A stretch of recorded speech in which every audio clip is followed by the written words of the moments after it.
How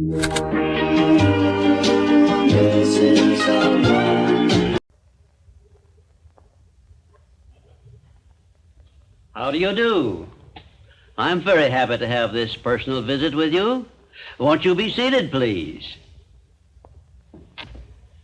We come now to the fourth visit, where I shall introduce you to your greatest asset, and with this introduction, the master key to success will be within your easy reach. I say this is your greatest asset because it is the fourth of the 17 success principles with which you may tap and draw upon the supreme power which created you and runs this entire universe. The name of this principle is applied faith, and I want you to remember it is not something I am bringing to you, but it is something you already possess, although you may not have made use of it in the past. And now let me tell you what applied faith is and what you can do with it. Applied faith is the mental attitude wherein you may clear your mind of all fears and doubts and direct it to the attainment of whatever you desire in life. In our first visit, I told you that you and I and every person were blessed with the privilege of complete control over but one thing, and that is the exclusive right to take possession of our own minds and direct them to the attainment of whatever we desire in life. Applied faith is a mental attitude we must cultivate and maintain before we can take complete possession of our minds. It is the means by which we may break the seal of that envelope I mentioned in our first visit and take full possession of the 6 forms of riches we get in return for taking possession of our minds and using them. Those 6 riches were, as you may remember, sound health, peace of mind, a labor of love of your own choice, freedom from fear and worry, a positive mental attitude, and material riches of your own choice and quantity. We are now, this very moment, standing in front of the gateway which can be opened only with the great master key to success. And I'm giving you the closest clue I have yet mentioned as to how you may take possession of this key. In order that you may condition your mind to embrace and use applied faith, you must understand that there are 2 ways in which you can use faith. You can put it into reverse gear and use it in a negative way by allowing your mind to dwell upon the circumstances and the things you do not want, such as poverty, ill health, failure, defeat. And this is precisely what the majority of people do, which explains why the majority of people go through life in misery and want.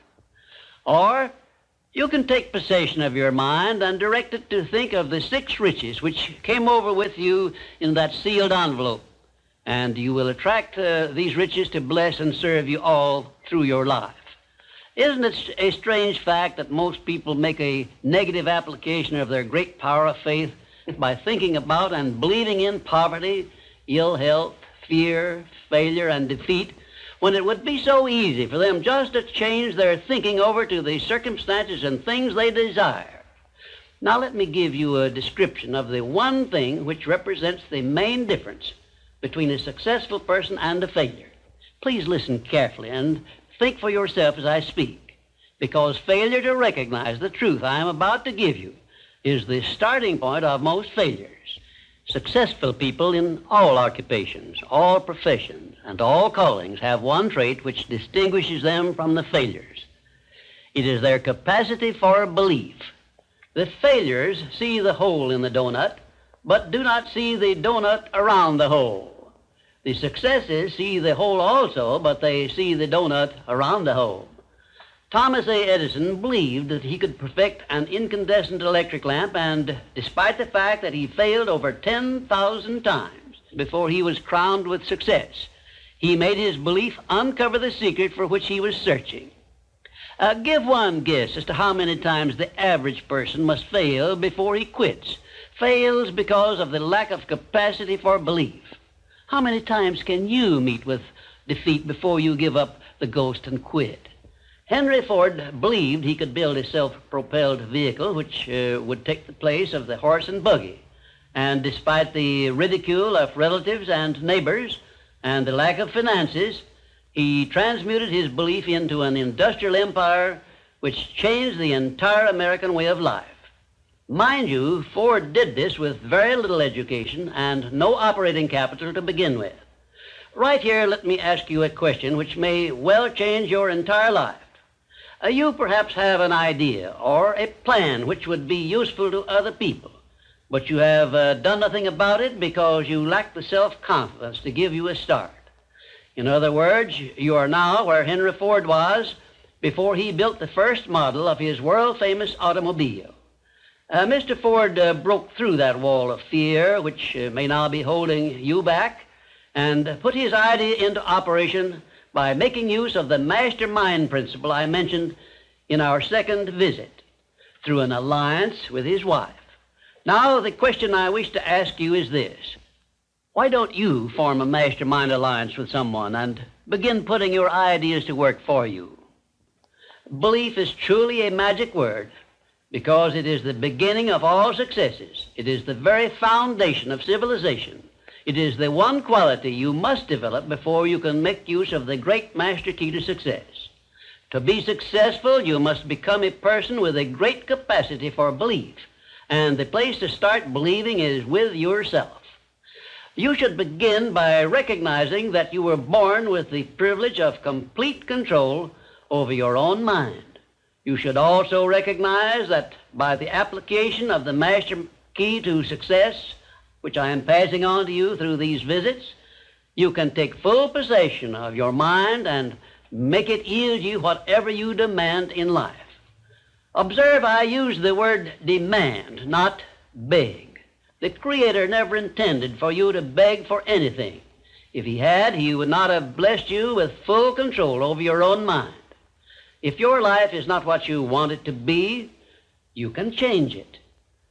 As a matter of fact, you can do anything within reason that you desire to do if you embrace the principle of applied faith and keep it directed to the attainment of the things you want and off the things you do not want.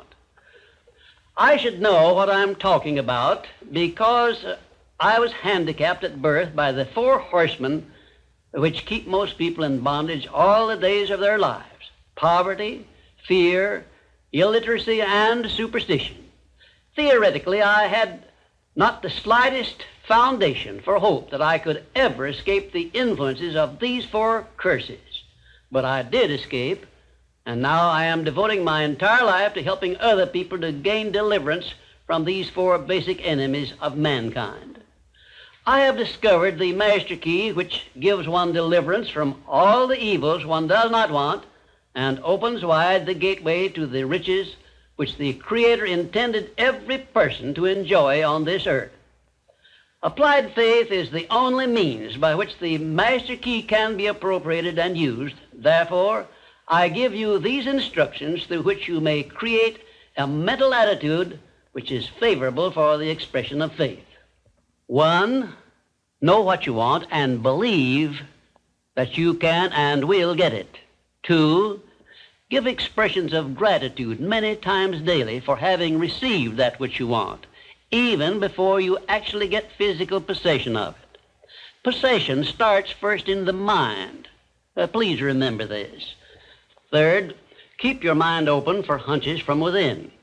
And when you are inspired to action, do not wait, but move on your own personal initiative at once.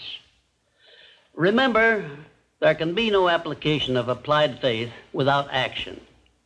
4th, when overtaken by defeat, as you may be many times, remember that man's faith is tested many times before he is crowned with final victory. And accept your defeat as nothing more than a challenge to keep on trying. And 5, a burning desire for the things or circumstances you want is the starting point of all applied faith. Be definite, believe, and act. And keep on acting if at first you meet with defeat. 6, when doubt creeps into your mind, remember that whatsoever a man believeth, that shall he also reap. Remember, faith is not something you get. Faith is something you already have. But you may be using it in reverse gear by believing in the circumstances and things you do not want. the things you fear. Remember also that faith is guidance only. It is not a power which will bring you what you want, but a power that can guide you to go after what you want and get it.